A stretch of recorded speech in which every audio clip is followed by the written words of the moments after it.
Hosted by Mike, the Big Cheese.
All right, welcome back to the Heavy Metal Mayhem Radio Show.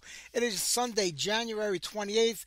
Man, we got a great show for everybody tonight. We're closing out the month of January in a great way.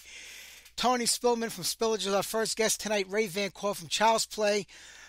We had a busy month this month, didn't we? We always start out slow the first week of January because the holidays are on. We don't really book a lot of guests. We started out with Alan, then we kind of picked up speed after that. All right, and February is no less. We have a lot of guests lined up already. We got a lot more coming up, so I'll put that out there next week. It'll be up on the website probably tonight after tonight's show, but right there, Satan. Man, I love those guys. I was lucky enough to see them twice after getting back together when they came to the U.S. They've been here, I think, maybe 3 or 4 times so far since 2011. I wasn't able to get to 2 of those shows, but I have to tell you, man, Brian Ross, he's like the real deal. Like, what you get on record is what you get live with that guy. He still has the chops. He's just amazing. And I remember 1982 trading tapes with one of my pen pals, in the pre-internet days when we wrote letters to people from England and sending me the Into the Fire demo. And I remember a year or so later walking into Zigzag Records, which was my local record store, and seeing that Satan record up on the wall. At that time, like 1983, my record store was just starting to get imports because, metal was starting to pick up and it was becoming a big thing. And one of the clerks that worked in there kind of knew it, and he was trying to get a hold of a lot of these albums. And I remember going in and sitting up and saying, "Holy crap, it's Satan," and just grabbing it and buying it. It was a shame that lineup kind of fell apart not long after the record. Michael Jackson, not the singer from the pop rapper, joined the band a year later, and then Suspended Sentence came out in '87. Really wasn't a fan of that record. The music was decent, but it kind of lost that Satan feel because Brian Ross, his voice and the guitars of that band are really the sound that makes Satan Satan. But when they got back together in 2011, they put out Life Sentence a year later, Atom by Atom, Cruel Magic, Earth Infernal, each record one better than the next. Absolutely love those guys, and I'm hoping that they come back again soon. I'm pretty sure they will, because I can't wait to see them again live. All right, let's keep the music flowing here. We're going to give Tony a call in about 25 minutes or so. What did I want to play? How about I play some Thatcher, Robbed of My Childhood?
All right, we started things off that set with Thatcher, Robbed of My Childhood. I cannot remember the last time I played them on the show. It was many, many, many years ago. After that, Abattoir off that debut record, Game of Death with my boy Steve Gaines on vocals. Steve's got Angry Art going for the last, God, 15, 16 years, if not more than that. Check out their newest record. And their cities, Cruel Sea, New York's finest. Man, I was such a big fan of those guys. They were like truly one of New York's premier bands back in the club day. Lamore here in Brooklyn. It was them and White Line. This was the days before White Line was signed and before they became a really commercial, like hard rock band. They were a much heavier band live. One day I have to dig up some of the live tapes I have, transfer them, and play some of the songs. They were much faster, much better. They went in a different direction. They were managed by the owners of Lamore's, and they took them more of a commercial direction. But cities, I mean, every time they played, the place was packed. And they didn't play that often. They came around every couple of months. I mean, came around. They lived in the neighborhood, but they didn't play that often. So when they did play, it was like an event. And they had everything going for them. They had the looks. They had the music. They had the stage show. It just didn't happen. By the time the record came out, the scene was already turning, and it just didn't work for them. But they got back together a couple of times over the years for one-off shows here and there, and nothing more than that. I know we've had Sal Italiano on the show multiple times, Steve Maranovich.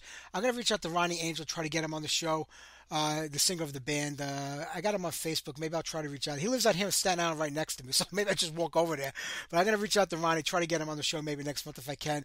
AJ Piero, the only way we're getting in touch with him is if we get the Long Island Medium, Teresa Caputo, on it, because he's long gone now. But they were a great band. All right, you know what? We have about 6 minutes left. Let me play something off the latest Spillage record, Phase 4. This is called Rise of the Machines, and then we'll get Tony on the line right after this song.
Man, that is so good. It came off the latest record, Phase 4, which was released, I think, about 4 or 5 months ago in September.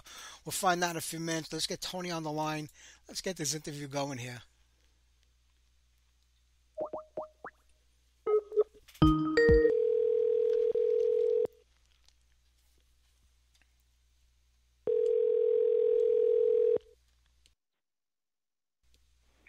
Hello. Tony, this is Mike. You're on the air live. How are you? Hey, Mike, I'm well, man. It must be you guys from New York because my fucking phone. Oh, I'm sorry about saying that word if I can't say that. You can curse. It's okay. It said scam. It said scam likely, so I figured out it must be those cats from New York. There's always a scam going on. Yeah, I don't know. From the studio, when you dial out, I don't know what comes up. I have no idea. I'm just hacking on you, but it's true, you know. It is. Absolutely. But listen, it's a pleasure to have you on here today. And being a fan of your music, going back to the Earth and Grave days, I mean, I've been with Spillage since the beginning, and Phase 4 just blew me away when it came out last year. And it's not that far ago. It's only about 4 months ago. Oh, yeah, man. Well, wow. Man, thank you so much, Mike. I appreciate that. It's my pleasure. I mean, so how does this all go? I mean, with the band, I think Earth and Grey kind of broke up around the same time that Spillage got going. Was that the case? Well, yeah, actually, historically, I had started Spillage when I was still in Arizona. I was out living in Phoenix working, production, like another one of your New Yorkers, I did a prong tour and, stuff like that. But I was living out there for a bit. But when I moved back to Chicago, I got involved, back with Ron Holzner, which, with Earth and Grave. Yeah. And, but he was in trouble, and so it was one of those things. You know how it goes. It was like, So I got involved with Earth and Grave and did that. But I was doing, starting to do Spillage prior to that. I was just doing like a project thing,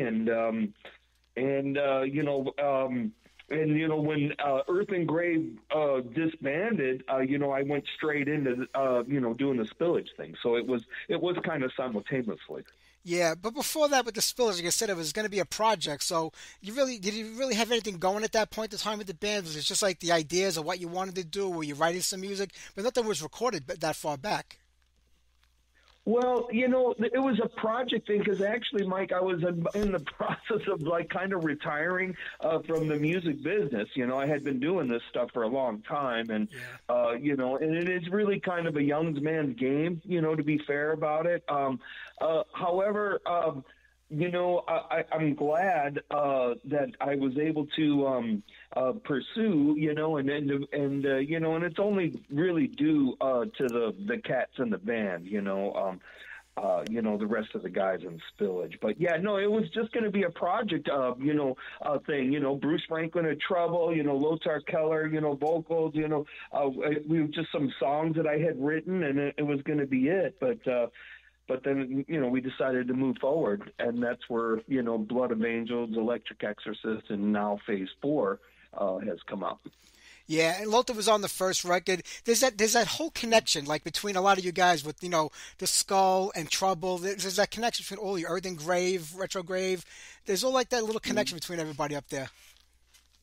Well, it all really stems from the Trouble background, for me, Trouble, as far as like the people want to say Doom, but I'll just call them just like what I would, think Spillage is like just a heavy rock, band.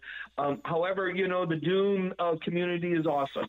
But, it really all stems back from that, at least from here historically, it all, because, Ron Holzner, actually I was working for Trouble back 81, on that other planet called Earth. Remember that? I know you do. Yeah.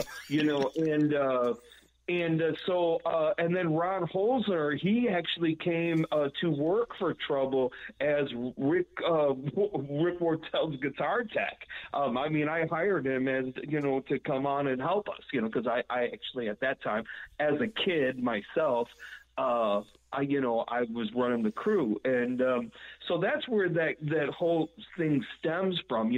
Trouble, has moved on, and then of course, over the time, Ron Holzner and then Eric Wagner, they formed the Skull, and that's where Lothar, of course, Keller had left Spillage because, again, it was a recording project, and he started playing with Ron Holzner and Eric Wagner in the Skull, along with Willie Max, who played bass on the first Spillage record and everything. So we had this record, and we were going to move forward, and our lead singer and bass player was going on tour with the new Skull, because that was the very first figuration of the Skull at the time. So true. I didn't know you were Trouble that far back. 'Cause I remember taking a road trip in the '80s to Chicago to see Trouble. I think it was the Thirsty Whale was the name of the place. Mm-hmm.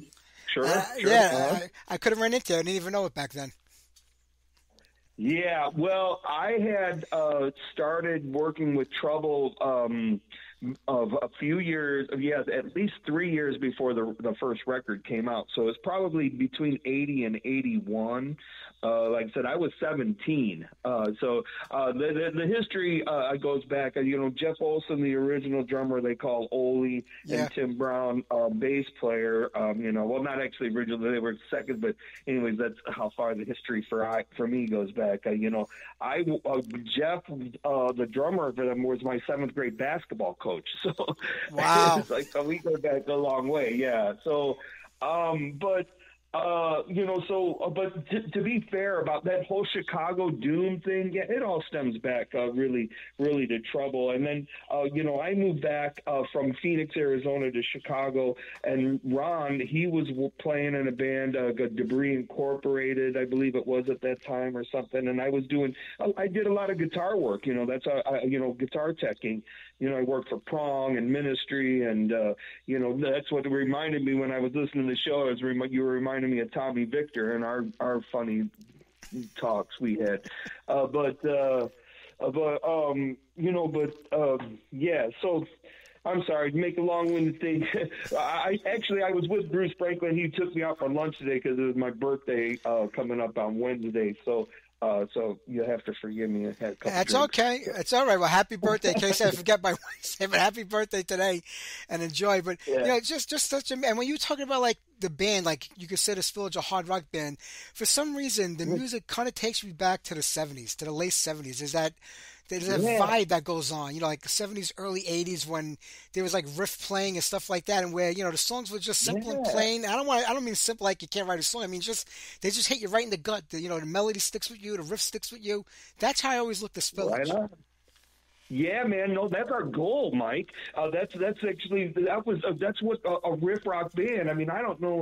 That's what when I was trying to do Spillage, and it gets me excited when you catch that, because that is totally my goal, or our goal. I'll say as the band is that my vision was a riff rock band. Just like those, like the 70s. Like Ted Nugent and UFOs and Black Sabbath. Where they grabbed you with the riff, but then, I mean, here was the thing. All right, check this out. Like, when I was first starting to play guitar and, like, the songs, I could play, like, the riff, but then they get into the bridge and the melodies, and you're like, oh, you can't play that song because the musicianship came involved, and that's what we were trying to recreate, We weren't trying to make a new wheel. We were just trying to put a Spillage spin on it, you know what I mean? And so, that riff rock, and then you add your harmonies and melodies, and you change your keys with some, beat changes, So I'm glad that was our goal, Mike, honestly. So. You accomplished it, in my opinion. I mean, the last couple of records was just outstanding. And you think of the name Spillage. I know it's a play on your name, with the word. But I heard that Billy was upset because it could have been Billage, and he just said, I don't know why we didn't go with that. Yeah. Actually, I'd like to get the credit for that, but I was still in Phoenix at the time, and the original name that I was going to do for this project was going to be Faded, because I was getting a little bit up there in the age, and I figured it was a riff rock thing, so it was older, and I thought, I was thinking denim-ish, you know what I mean, flannel denim type thing, Faded. And then there was a bazillion things out there called Faded and Issues and stuff. And so this guy from Eric Braverman of Killing Time Productions was one of the companies I worked for. Actually, he was getting me my guitar gigs. He's like, well, why don't you just call it Spillage? Like, it's like spillaging out of you and stuff. And then we all laugh. You're like, because you're in Arizona, they're all like hippies, they're like, right on, dude. You never know how they talk out there. Because I mean, from New Yorkers, you guys got your own thing. And everybody says Chicago's got their own talk, So it's what it is. I mean, me and Tommy Victor, we had all kinds of conversations about our accents as we were on tour. But you know how it is, So that's really where it came. It came out about that, True. Tommy Victor's a great guy. I love Tommy. He was the sound man at CBGB's. He did the sound for my band dozens and dozens of times over the years. I'll tell you what, he didn't make a lot of friends with some IT guys that he called them on tour. I can imagine, but he was a great sound man. I give him that. The sound he came up with was incredible over there. Yeah, he's a funny cat. Yeah, I love him. Yeah, it's the New Yorker. What are you going to do? That's just the way we are here. I know, right. I know. Exactly. Tony, you were saying before that you feel like it's a young man's game now. But I think you could keep going on and on forever because the music you're creating just keeps getting better and better with every record. So is this like the last hurrah for Spillage, or are you going to keep this thing going? Maybe not so much in the live front if that gets to be too much, but, studio work? Well, yeah, Mike, what we're trying to do is find a way to continue to recreate ourselves. Is that, the world keeps changing. It's not like how it was or, back, even 20 years ago, for that matter. But physical sales are just non-existent these days. It's unfortunate, but so, but it doesn't cost any less to make it. True. You know what I mean? So not just that, and so streaming is a thing, and we all seen it coming with the Napster thing 100 years ago. It just became the thing. The Spillage record was out on the dark web before I got it. So wow. It was So and there's nothing, there's nothing you can do about it. As much as you'd like to think you can, there you go. However, the real music fans, Mike, when I was listening to your show and, you're playing a lot of the traditional old metal and stuff like that. And, God bless you. I appreciate that. But, those guys, there's still something about holding a vinyl. And that's one of the things at Spillage we like to buy because we're all old coots too. You know what I mean? Yeah. We want to do the Geritol tour as much as the next old cat, But, so we still like the vinyl stuff, but, we're not done as a band, as a long-winded answer. We have, a few things that we're working on, presently, like new material. So we're just going to figure out a way, we're trying to figure out a way to move forward in this crazy new world. What do you think? What do you think is a viable option? What do you think? Well, I want you to keep going for one, but it seems like vinyl, like me, I get all this music for free because of the radio show. Everybody sends me the music, the labels, yet I still go out and buy it when it comes out. Because that's how that's where I came from. I come from the 70s and 80s where a record came out, and you went and bought, and you didn't know what you were getting half the time. You just looked at the album cover, you said, "Oh man, that looks pretty cool." And there was none of this was promoted in Hit Parade or Circus magazine, which were only two magazines back in those days. And I still buy the vinyl. Right. If it's not on vinyl, I'll get the CD, but I prefer the vinyl because, I got that stereo sitting in my house for 52 years now. I got to make use out of it. So I put it on my record player. But I can only imagine being in a band how difficult it has to be. You can't reinvent the wheel. You got to hope that the diehards buy it. But like I said, you can't get it for free somewhere in the internet. You do a couple of searches and something will pop up anywhere of every record. You can get it. But you really should be buying the record. You really should be buying the vinyl. I know a lot of bands are going on to use Bandcamp. They figure that's like the best option for them. I guess they keep a little bit more of the money. I really don't know where it's going. I mean, the vinyl records, I mean, they're back. They've been back for years now. People should be buying them. Not every label could put them out, but if you could, buy them. Hey, you know what? I'm glad that you brought Bandcamp up, and it's not that I'm a proactive of any company, and I'm not going to splash or promote anything. But we have, of course, a personal website. You can go and buy all of our material at spillage-online.com.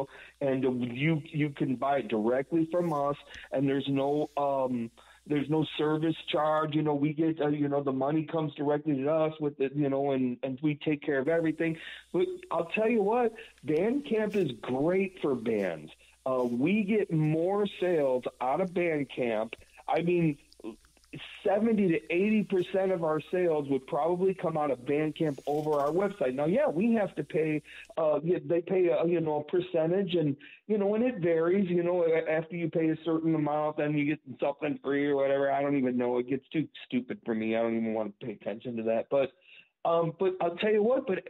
But we make more of our sales through Bandcamp and through all this. So I'm like, God bless them, man, because they're giving bands. Independent label bands opportunities to sell their merchandise worldwide. And so, man, right? You know what I'm saying? It's not back like on the early Kerrang things when everybody was freaking passing around cassette tapes. Remember that?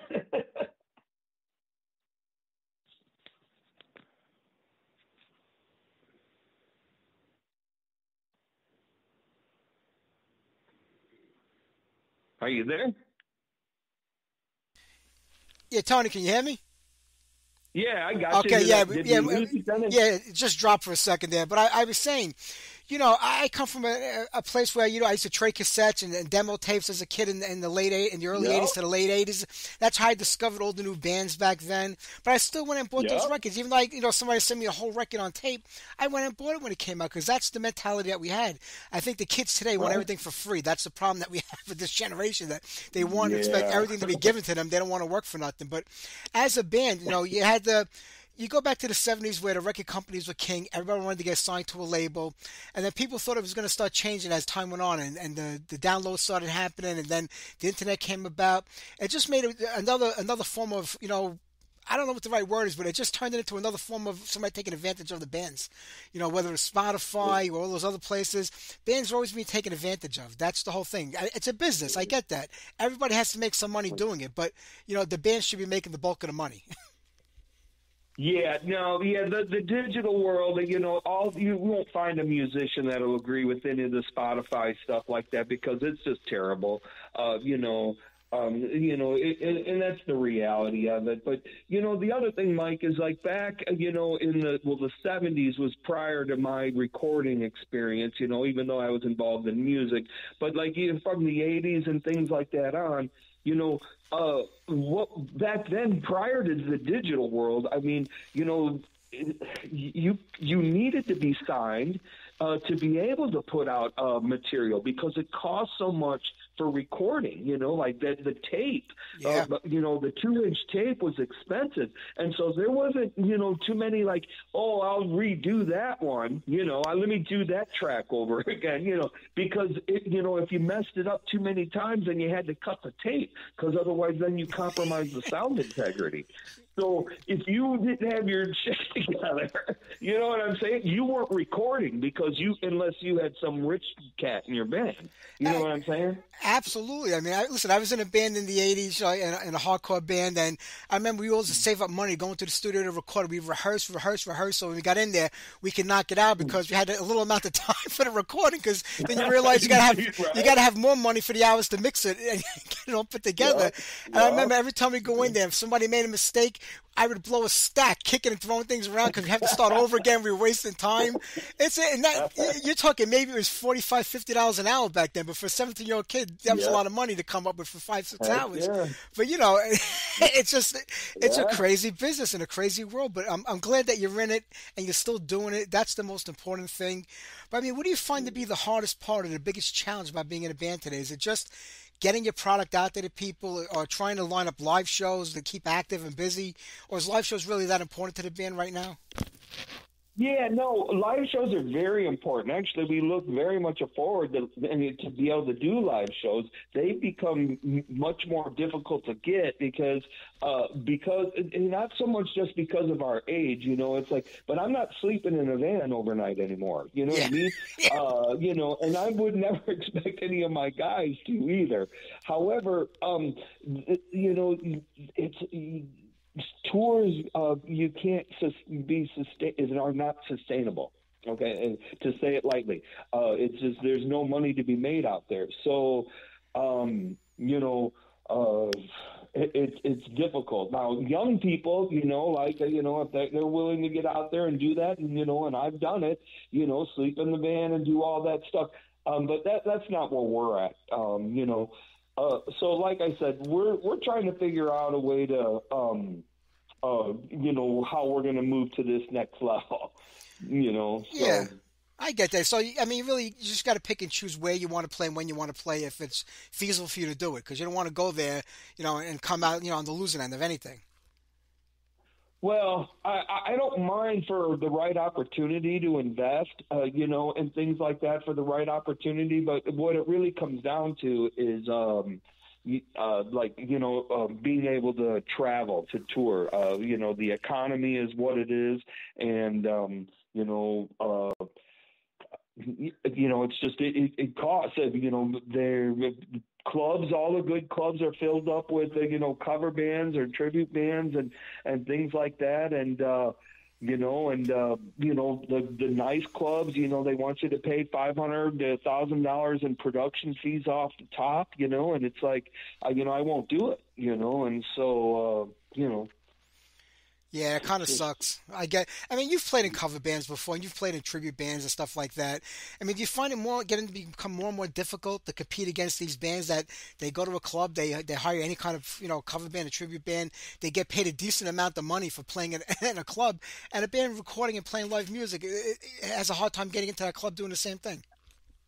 Yeah, well, a bunch of years ago, I played in an Alice in Chains tribute band. It was over 20 years ago, and I made much more money playing in that band than I ever did, in any of my original outfits, and so I don't discredit them. I mean, I'm glad that you're out there, people out playing music. It's just and to be fair, Mike, really before the pandemic and all that stuff, it was different. I mean, you could get out there and do your own tour and sustain it. We did a bunch of them. But it just seemed like after that. The economy and just the club availabilities, in some areas you had to have vaccinations, some areas, you required whatever, and so then that really and it wasn't just bands of our level. I mean, I know, I can tell you stories of, Bruce Spankin told me of him and Mike Amott from March Enemy were talking on their tour a couple years ago that he was dropping production because they were losing money. And it's like, if you look at the bands like Michael Schenker or Yuli Roth or Accept do tours around every now and then, and the other things, they're playing like venues out here that are theaters when they usually are playing 3,000 to 5,000 seat venues, and now they're playing to 500 to 1,000 seat or theaters. So. Yeah, things have definitely turned. Yeah, no, things have. I think one of it is after COVID, so many bands that were able to finally get back out and start playing again, or tours that were canceled, put back on again. There were too many shows happening at one time, and I get it. Everybody wanted to get back. The only way you can make money is being out on tour playing live if you're a band at that level. So you had 5 or 6 shows coming through a week. Bands couldn't, people just couldn't afford it because then the economy started tanking again. It was like a no-win situation for everybody all around. The bands lost clubs that they could play in, tours they can go on. I mean, look, Udo Dirk Schneider was supposed to come here last year, had to cancel it because of money issues. He's coming back around this year. Might happen again. You can't say Anthrax cancel the European tour. Couldn't afford to go over there. I mean, it's bands at every level that it affected, and that kind of sucks.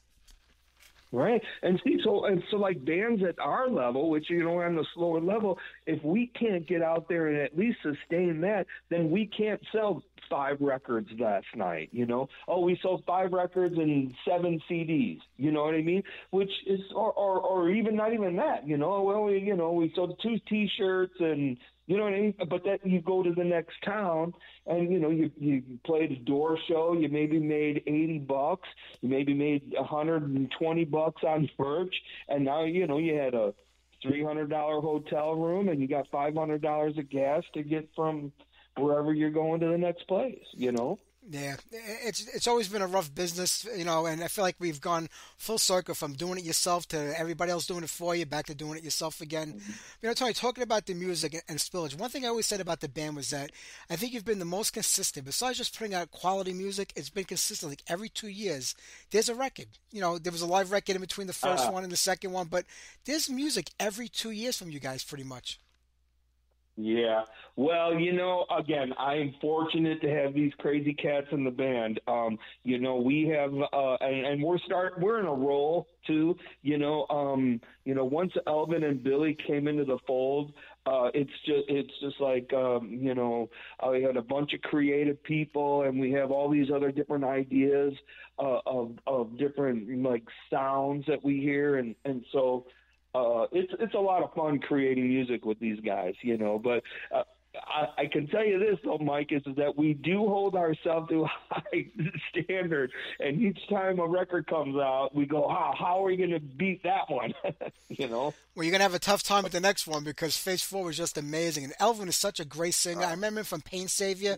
I think that was like 15 or 16 years ago he's with that band. He's just a powerhouse, that guy. Yeah, that's how I met him. Is I was doing radio at that time, and I interviewed him, and you know, and Tracy G, and it was just a great interview, and he's just everybody loves Elvin, dude, man. I'm telling you, man, that dude always smiling. I mean, he's like, you know, I remember we were doing that Electric Exorcist video, and it's supposed to be like scary and dark and everything, and he's like, here's Elvin smiling. It's funny how. But I'm surprised Tracy G didn't knock the smile off his face. Tracy, I have never met him, but from my understanding and everything I've ever heard about him, and then Elvin's correspondence with him, is he's just a wonderful gentleman. So he is. I've had him on my show a few times. He's a sweetheart of a guy. He just took a bad hit from like when he was with Dio because I felt he changed the whole sound, the style of Dio when he was in there. But that was Ronnie making the call, not him. Yeah, right. Well, I'll tell you what. You know, all those are all band politics. I don't know, whatever. You know, I mean, you guys are the media. You guys can do all that stuff. What I can say about Tracy is he is a very unique player. He has a very unique style, all unto his own, and that is something in its own. You know, I mean, there's only a few people that you could say that about. You know what I mean? That's very true. Very true. Tony, I'm going to have to let you go in a few minutes because I want to play some more music off the album. I got another guest coming up, but what do you got planned for this year? I mean, you know, 2024 is just getting started. What's in the cards for Spillage? Well, we're just finishing up a break, you know, here after the holidays. You know, I'm getting we're all getting equipment repairs at my head. I'm getting it retubed and everything else. So we're going to be reconvening here, and I think in 2 weeks. And like I said, we have a couple of new ideas that are going on. As far as promoting and shows, we will be doing shows to promote this Phase 4 record. We have a couple of things that are in the works as far as festivals this summer again. So as soon as more things come that are defined, I'll be posting them.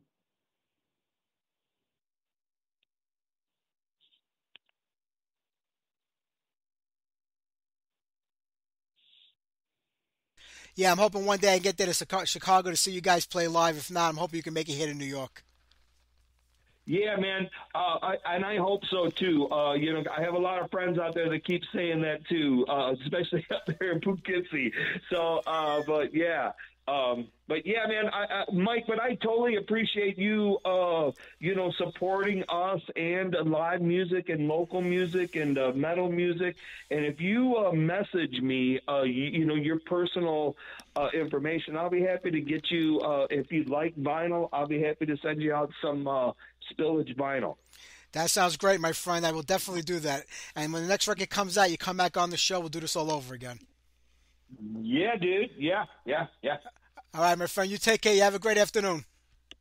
Yep, you too. Thanks again for your support, bro. You got it, Tony. Here you go. Let's get some Spillage on. How's Nail Biter?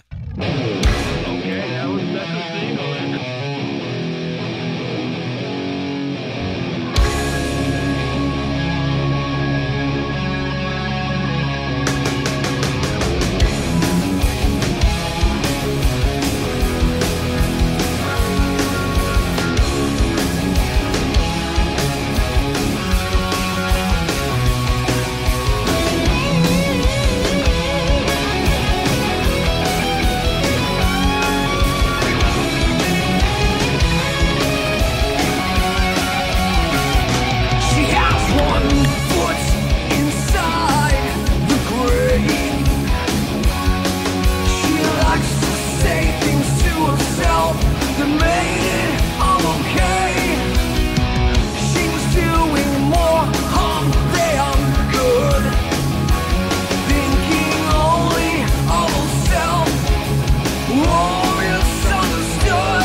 Man, those guys are so good. Absolutely love Spillage. There you go, Nail Biter. I'm going to get on one or two more songs if I can. Then I'm going to get Ray on the line from ChildzPlay. We'll talk to Ray. I was notified this week by Spreaker. They notified myself and the 10,000 other hosts on here that as of the end of this year, they are not going to allow any host to do a live show anymore. So I don't know what we're going to do. I mean, the show is going to continue on, but we cannot do a live program after December 29th. I don't know. It must be some money-saving measure or something, which I don't get because they charge you a fortune to do your show on here. So I don't really get it, but I'm trying to get some info from them to see what's happening. And if it's only going to be pre-recorded shows, I'm going to have to pre-record the show and do it, but then the chat won't be open. We won't have anybody in the chat room anymore. So it's kind of new. They just sent this letter out, and everybody's firing off different letters to the customer service to find out what's happening. But it looks like after the end of this year, we won't be able to do the show live, which kind of sucks because I've been doing the show live for almost 16 years now, and it won't feel the same if I'm pre-recording it. Even though if I pre-record it, I'm going to do it the exact same way I do the live show. I'm going to have my guest call in during it, pre-record it, and put it on live. Well, not live, but record it right after. I don't know. I'm trying to figure this out myself, but we'll see what happens. All right, Christian wanted to hear Marta, Black Sun. Let's get that on for him.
Marta, they are so good. Love it.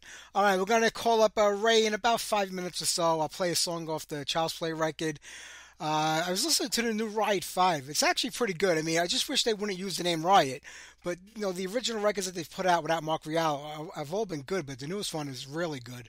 And I know we're going to have some of the members of the band doing interviews in the next few weeks. We'll have them on here. I guess I'll have to ask them why they keep using the name Riot 5. But it really is a good record. Feel the Fire. We'll play that after the interview, okay? Before that, there's Durbin. I forgot his name. What is it? Scott Durbin? I don't remember his first name, the guy. He was on American Idol and he sang with Quiet Riot. He has his new solo record coming out called Screaming Steel. I mean, I just can't get into this, no matter how hard I try. I don't know, like every heavy metal cliche that you could think of, this guy has created. I mean, he was born well after the whole heavy metal scene kind of died out in the early 90s. And like when you listen to the record, his voice doesn't even sound like it belongs with the music. Like it sounds like he's singing and the music is in the background. And plus, if you listen to it, I mean, it's the most stereotypical music you could think of. I can't play the whole song. I don't think I can make it through it. But this is Screaming Steel. I'll play a couple of seconds of it, maybe 30 seconds of it. Tell me that this does not sound like Iron Maiden to a T. If you didn't think, if you didn't know who it was, you would think it was Iron Maiden, just a poor version of Iron Maiden. So here's Screaming Steel. I'll play like 30 seconds of it. Let me know what you think.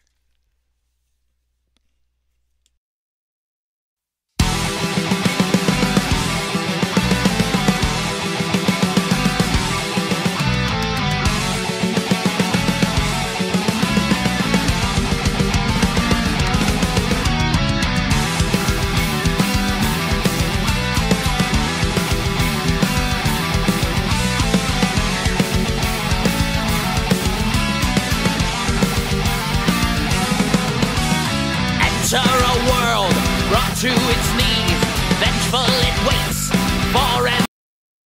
All right, that's about all I can get through. So tell me that's not Iron Maiden. I mean, even the bass playing is a complete ripoff of Steve Harris. I don't know, but it's crazy. All right, let's get on something off of the Child's Play record. Let's do Feel It, and then we'll get right on the line.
Ah, now that's what music is supposed to sound like. Let's get. Oh, how do you like that? Ray called in just in time. Ray, this is Mike. Can you hear me? This is Mike. This isn't Ray. Oh, Mike, how are you? I was going to give Ray a call. I mean, I have to dial out to him. Okay.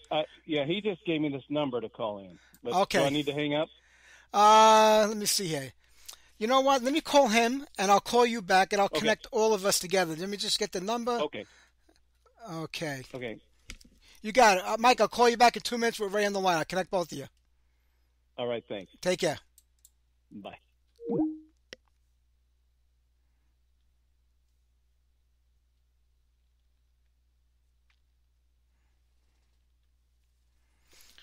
All right, let me get Ray on the line, and then we'll get Mike on there with him. So hang on 1 second here. I wasn't expecting that. All right, here we go.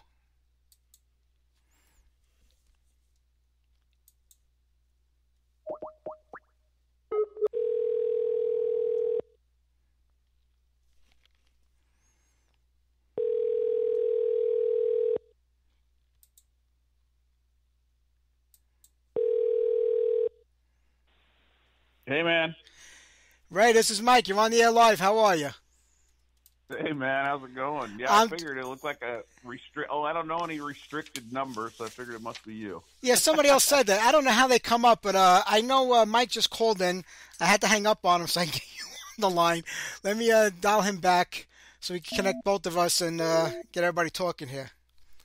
All right, cool. Hopefully I wrote the number Where are down the you right at? way. We're in New York. Where are you local?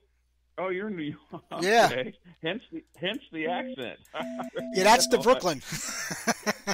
I love it. That's a Brooklyn. Okay, let's see if we get him on the line. All right.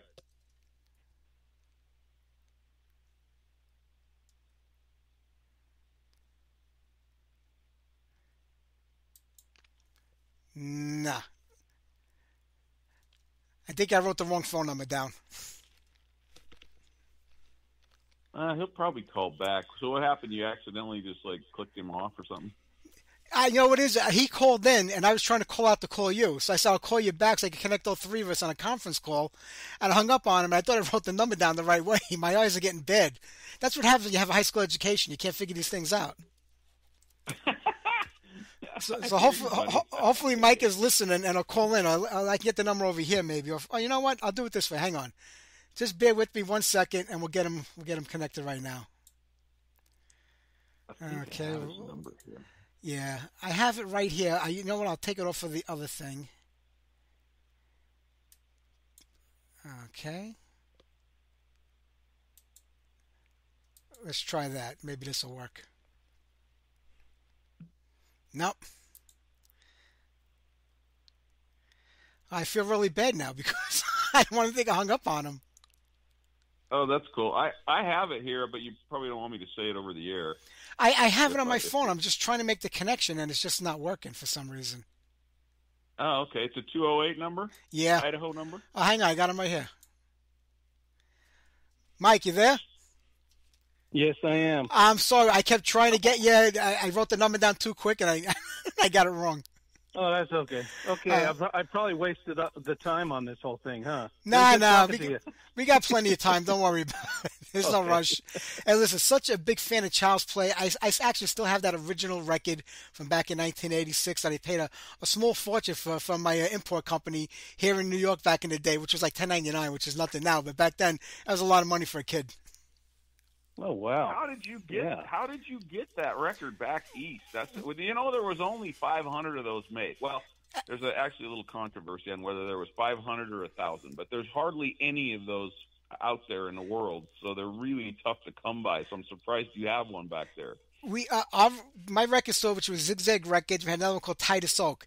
They used to find everything and bring it to. I mean, I don't know how half the bands I came across in the '80s, which are big bands now, with nobody's back then.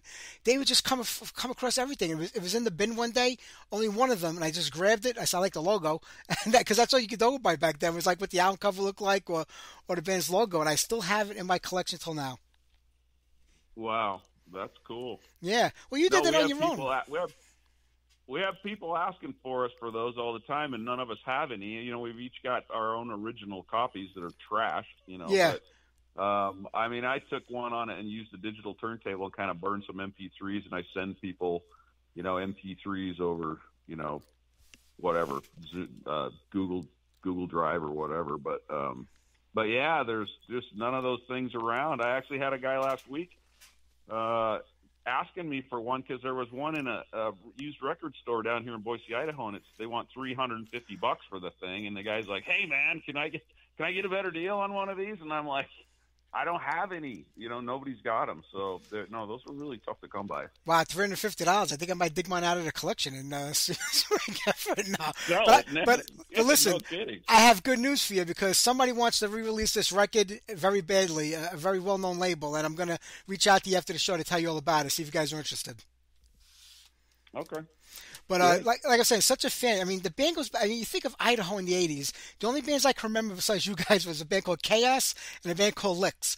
I don't remember any other bands coming from the state, at least in the in the underground scene or in the heavy metal genre. I mean, how was it? How did the band come about? You know, in 1980, 81. Man, we just started get together and jamming with some of our guys from different high schools and stuff got together. Mitch Hoyt, who passed away a couple of years ago, I don't know if you knew that, but yeah, he kind of started the whole thing, and got a hold of myself and then Troy Nickel, who he played with in a high school band there, and we just started jamming and writing stuff right out of the gate. Most of those songs on that record came together really quick.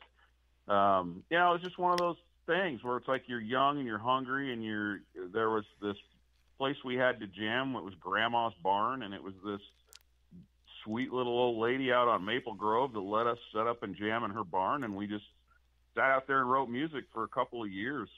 You know, we did that record, and then even after that, we had, you know, a lot of other originals, and there was really not too many other bands doing originals around here. There's another. Have you seen that book that came out called Rusted Metal? No, I want to get that. It's mostly about the Northwest metal scene, right? Yes, it's got every band, all the Northwest metal scene bands, but bands I've never even heard of from, you know, here, Oregon, Washington State, Northern California, and so there was a band called Passage that came out of here in Boise. I don't know if you heard of them or not, but they had a record out. And other than that, there was really not a lot of original material coming out of here. So, you know, and we were pretty heavy at the time. And in fact, Mike, our singer who's on the phone now here, that's how we met him, is doing Battle of the Bands. ChildzPlay did a thing at a show or a place here called the Whiskey River. And Mike was in a band, I think it was called Sarge, right, Mike? No, the band was called Pro that I was in at the time. Oh, okay. And that's how I got to know these guys, is getting our butt kicked in the Battle of the Bands final against ChildzPlay. Mike, was it hard to be? Yeah. Was it hard to be in an original band back then, considering that, you know, the scene was just kind of taking off and everybody was doing covers because that's, you know, how you played? Well, that's all I had played up to that point, and these guys had laid the groundwork. You know, they'd started the band. They had Kurt Caldwell, who is the singer on that record. I took his place. They parted ways not too long after the record was released.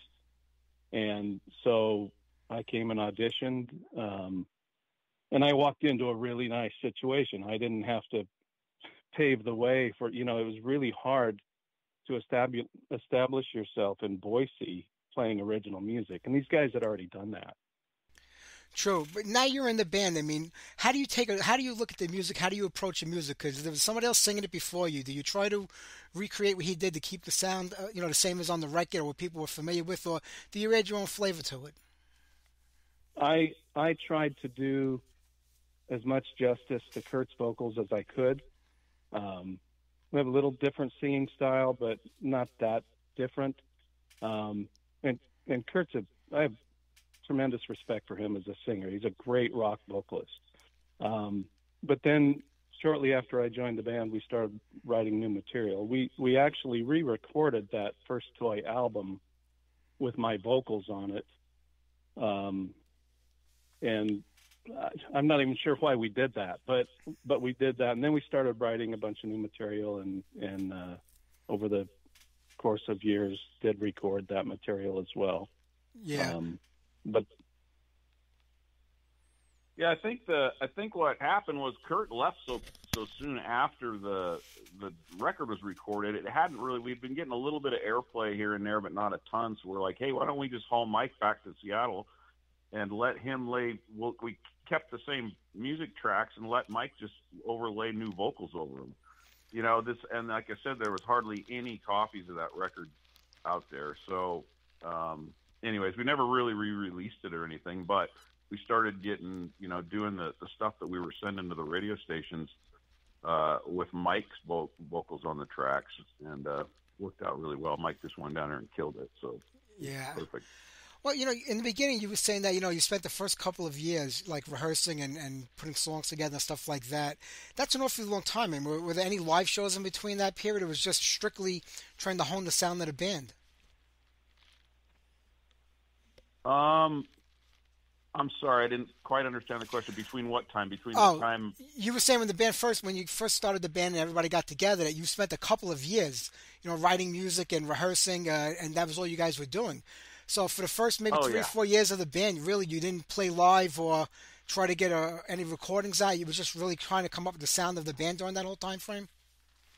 Yeah, you know, it was like Mike said, it was tough to really establish yourself with originals around here. The bars at that time, you know, now Boise music scene is huge, and there's just massive places to play originals, and everybody loves all the new stuff coming out.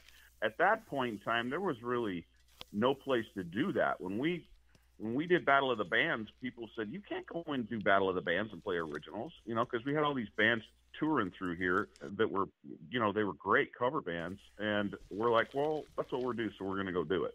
And, you know, but to your question, it's like, so what we were doing is playing parties. Like, we didn't really have a lot of places to play, so we were playing friends' parties and playing in people's backyards, playing at, you know, if some little bar would let us play out. And I remember vaguely, it's been a long time, it's like 40 years ago, right?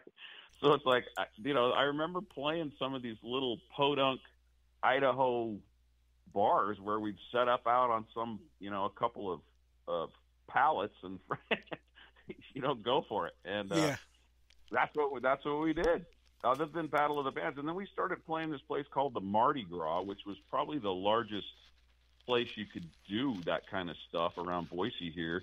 But we didn't play there very often. We could only do that once every few months.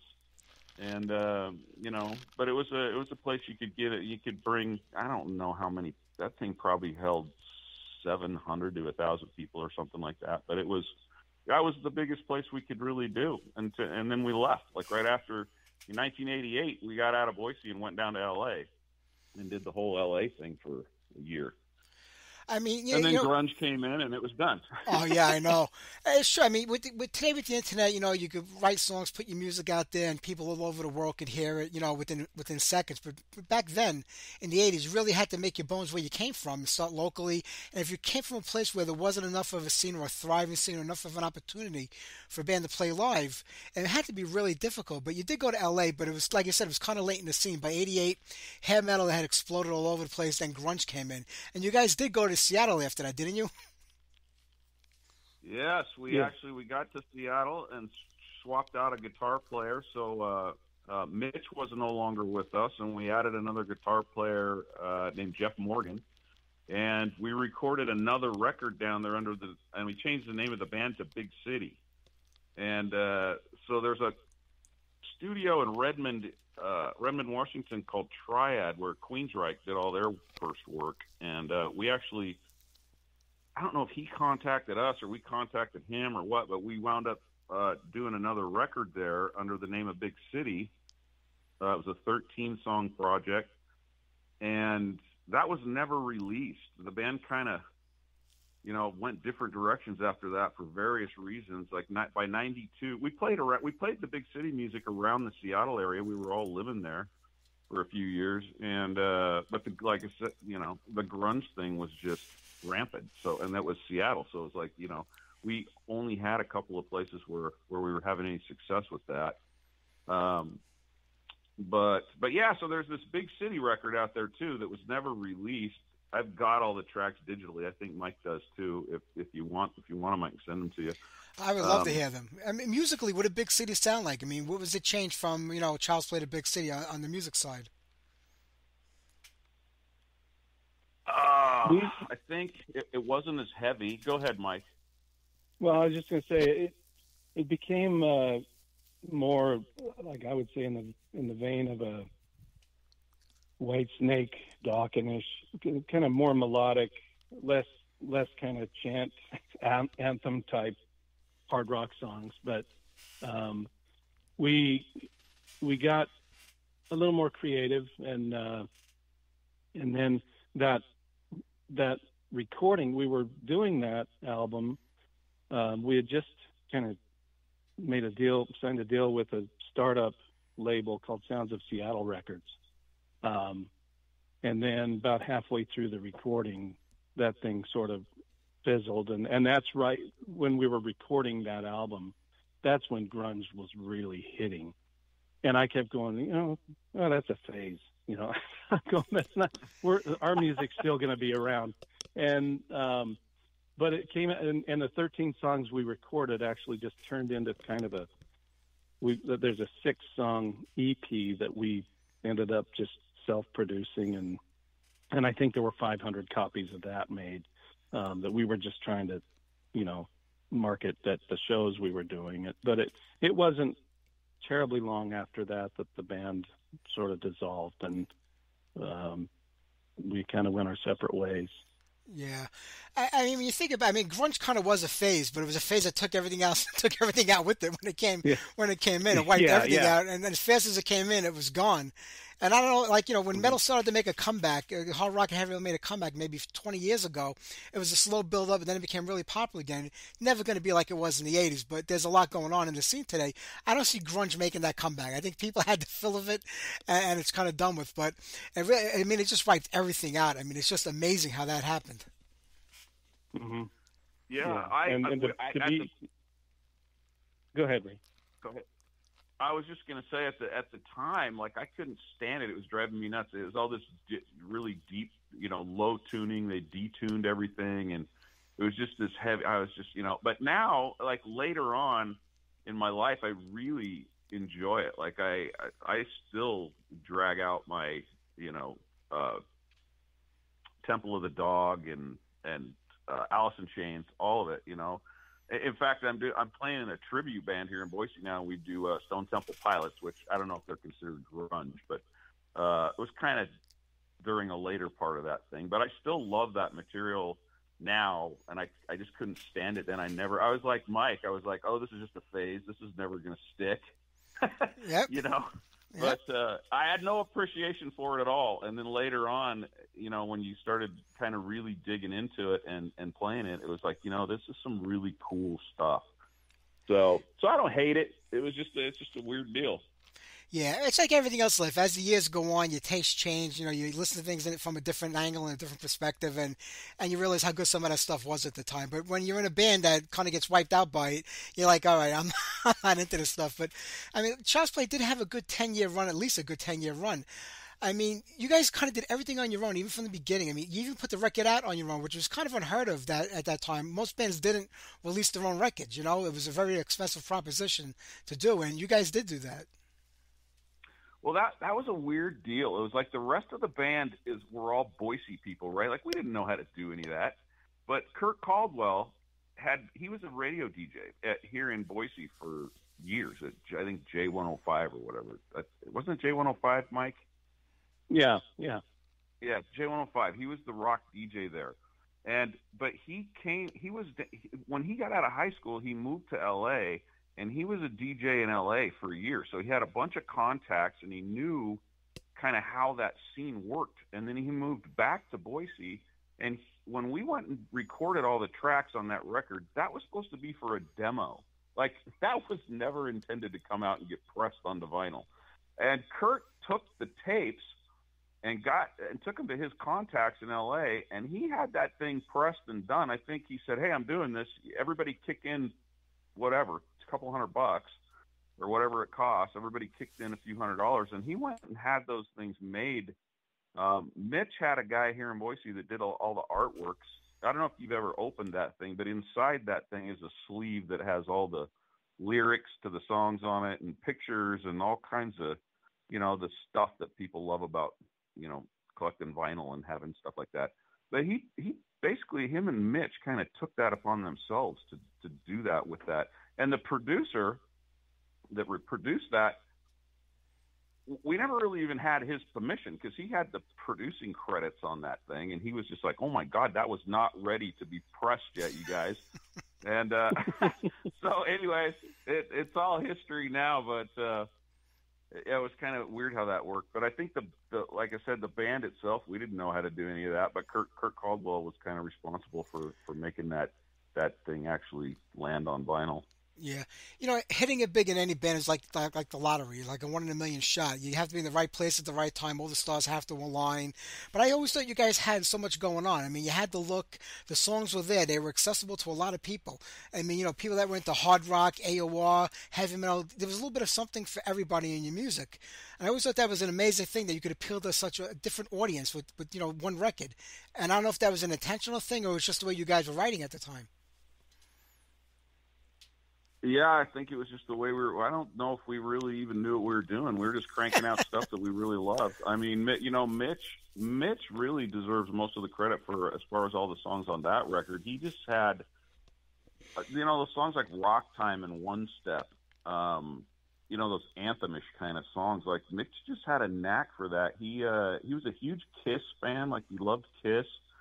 So like some of those just real basic rock riffs, E-A, he was just very good at cranking those out. And we were I think the first 2 years we must have wrote probably 40 songs out there in Grandma's barn, and those are the ones that landed on that vinyl were just ones that I think between us and the producer said, okay, these are the best ones, and we'll put these, we'll keep these. But that's kind of how it. But I didn't know if we really intentionally, we weren't saying, oh, this is a hit, or that, when we were doing the live stuff, when we opened up with a song like Rock Time, I mean, that song, the whole freaking place would be screaming Rock Time during the choruses of those, and One Step, and so they turned out to be kind of anthemish songs, but I don't know if we really intended them to be. Mitch probably intended them to be that way. For me, I was just like jamming on it, just digging it, Yeah, I hear that. Well, I know you said you had more songs. I mean, what are the chances of them ever seeing the light of day? We didn't record any of the other ones. I think there's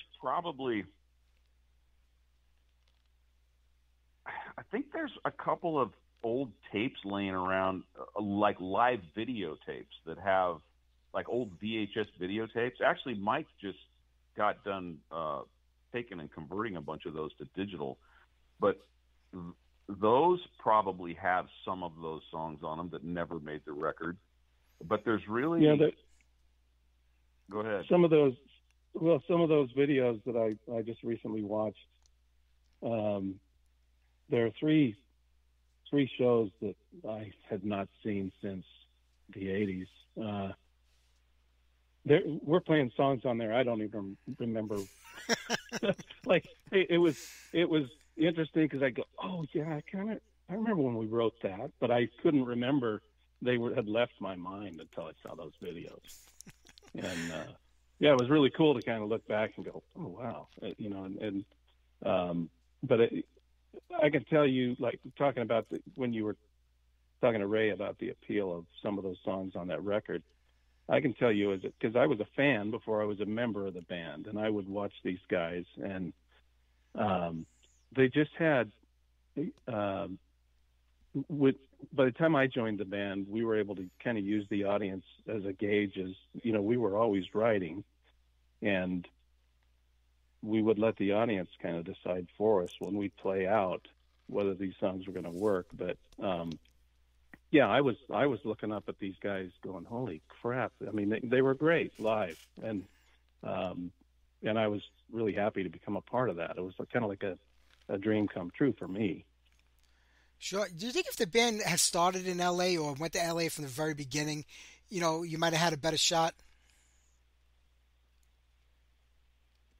I don't know. It's hard to say. Depends on. Yeah, it's like the thing about us running into each other in Boise is even coming back here. So I lived in Seattle for years. I just moved back here in 2016. But when like living down in LA and Seattle, there's so many musicians. It's almost impossible to run into. You have to be really lucky to run into guys that are wanting to do what you want to do. Whereas in Boise, back in the day, I don't know. I think the population of Boise at that time was maybe 120,000 people. So it's like the people in town that could do what you want to do. There was a handful of them. So that allowed us to come together, I think. Whereas if I think we were in LA or something, I don't know, man. Those guys mix and mash. Like there's new guys coming in and out of everything down there. Because there's so many musicians. So I think being in Boise actually helped kind of foster, what we did at that time. True. Now that you but said who knows? It's hard to say. You said 120,000 people in Boise, and I really want to move there because I have 120,000 people just on my block. I know. Well, I don't know what the population is now. It's probably it's grown. I moved back here in 2016. I could not believe it. It's like it's huge now. We have this big music festival every year called Tree Fort, and there's all kinds of venues, and the music scene here is just insane. Boise, like BSU, the college, the football team kind of took off, so a lot of people wanted to come play for BSU, and so the college scene downtown is just crazy. So there's so many places to play now. It's a dream come true for musicians here. You can play anything, any kind of music you want. There's a crowd here for it. We have a huge country scene, whatever you want. We have our own knitting factory here now, which is just a great venue to play. We have a new Tree Fort Music Hall, which came out of the Tree Fort Music thing that did every year. And the new Tree Fort Music Hall, I haven't played there yet, but it's amazing. Jeff's played there a couple times. Everything changes in time. I mean, did you think people forgot about the band as the years went on and the decades wore on? Because all of a sudden, like, there's this resurgence. Everybody's looking for these bands that were once, on the top 10 list. So did you think people forgot about Child's Play? It's funny you say that because a lot of people still talk. Well, first of all, at this age group, a lot of people die. Yeah. So a lot of our fan base is gone now, right? So it's like, but there is still. We did a reunion here for Tree Fort in 2017. They had a thing called the History of Boise Music, and so Tree Fort has all these different venues. These different bands come in from all over the world and play, and they asked us to do this History of Boise Music thing at a venue called the Linen Room. And it was packed. There was still tons of people that came just to see Child's Play, and we're a bunch of old dudes up there now trying to do this. And it was the first time I'd played in 20 years. And so I was nervous as hell, just going, what are we doing here, guys? We're like in our, late 50s, early 60s, and we're out here playing this heavy metal stuff. But no, there is still an audience for it here. And since you bring that up, like 2 weeks from now, Jeff, Troy, myself, and Mike are going to meet, and there are a couple of people here in town that want us to do a Child's Play reunion for the veterans. There's a veterans administration here, and one of our old managers, her name was Marnie, passed away year before last, and her sister is now taking over this veterans administration thing, and she managed us. And before she died, she had told her sister that she would have loved to have seen Child's Play again. And so her sister wants us to do this veterans fundraising thing out in a park in this town called Emmett. So we're going to get together in a couple weeks here and talk about doing a quick reunion this year before we're all too old to do it. That would be fantastic. I hope you guys videotape it. I mean, is it going to be just Mitch is no longer here. You're bringing in another guitar player. It's just going to be, without him. Don't know yet. That's what we're going to talk about. We did Child's Play with only Jeff Holtz for probably a year or two. We didn't have a second guitar player, so it was just Jeff and I on instruments, and so we could do it 4-piece again. But there's all kinds of stuff spinning around. Like, people love some of the old classic rock stuff where there's talk about maybe throwing a keyboard in there and doing some old classic rock stuff along with some of the Child's Play stuff. There's so it's all kind of up in the air right now. But like I said, we're going to get together here in a couple of weeks and talk about it and see what we come up with. But I'm hoping that gets the juices flowing to maybe keep it going a little bit, I mean, maybe not so much on the live front, but at least maybe looking at some of those older songs and, re-recording them or recording them for the first time. Sure. Well, the funny thing is we all lived back in Boise. I mean, we had all left at some point, and somehow we all kind of trickled back here. Jeff was in Boston for a number of years. Ray was in Seattle. I came back to Idaho from Seattle. Troy's here. We all still play, just in different bands. But Jeff and Troy and Ray kind of play in some different configurations of a few different tribute bands. They're still playing. And Ray and I played in a cover band a few years back together for a while, but I think we can still do it. We're not dead yet, but it gets a little harder as we get older, but I'm sure you guys are going to make it work out. Yeah. And Ray and Mike, I'm going to let you go now because I want to play some more music, and we're going to end tonight's show in about 15 minutes. So, I mean, I hope something more comes out of Child's Play. I'm going to reach out to you in private after the show to give you a message from somebody about the material, and I'm hoping that maybe you guys can work something out. But it would be great to see more of Child's Play in the future. We don't have much of it left, but it'd be great to get what we can. Yeah, man. Oh, thanks you, so much for having us on, and keep track of the Child's Play Facebook page, because we're going to post some of that stuff that Mike just redid digitally, some of those old videos, and any new stuff that's coming out. If we do this reunion, we'll definitely have a blurb up on the Facebook page, let everybody know. That'll be great. Mike, Ray, you take care of yourself, guys. It was great talking to you, and hopefully there's more in the future. Beautiful. Thanks, Mike. Take care. All right. Cheers. Bye-bye. All right, let's get on some more Child's Play. Let me see. There's so many things to choose from, but how about we do a little Scotch on the Rocks?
Ross the Boss, I Am the Sword. Ross is heading over to Australia, going down under, and he's taking the Rods with him. And I think there's one other band on the bill.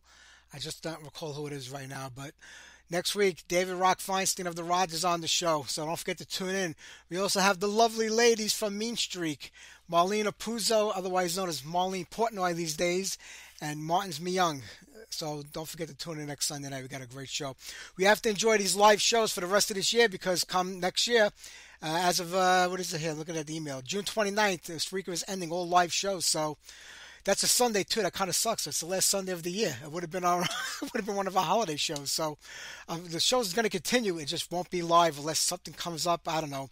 Maybe there's not enough live hosts on here to fight this, argue with them over it. I mean, I've been complaining about it nonstop, but I'm one voice out of 10,000. So if the other people are going to keep paying and be happy with doing pre-recorded shows, I guess that's what we're going to have to do. My other option would be to go back to Blog Talk Radio, but that would cost me 3 times the amount of money it cost me to do the show on here. I'm not looking to spend more money. So we will still be on here on Spreaker. Maybe it'll be a workaround for it. They said they're coming up with some other options. If there's a way of putting on the chat, even if I have to pre-record the show at 4 o'clock and let it air at 6, I'll just go to the chat live and talk with everybody and have a good time. We'll figure it out. You know what I mean? We got a whole year, so we're not going to worry about that right now. But next week, the Rods, Mean Streak. Don't forget to tune in. We got a great bunch of guests coming up in February. We'll wrap it up here tonight with one new song. Ride 5 have a brand new record come out. It's actually really good. I know I talk a lot of shit about them, but not about the band or the musicianship, about them keeping the name. And I do that with a lot of bands that are continuing on with no original members. But it's a really solid record. So off that record, here's Feel the Fire. I want to thank my guests for being on tonight's show. I want to thank ChildzPlay and Spillage. I'll see you guys next Sunday night. Here's brand new Ride 5, Feel the Fire. Take care, everybody. Have a great week. Feel the fire.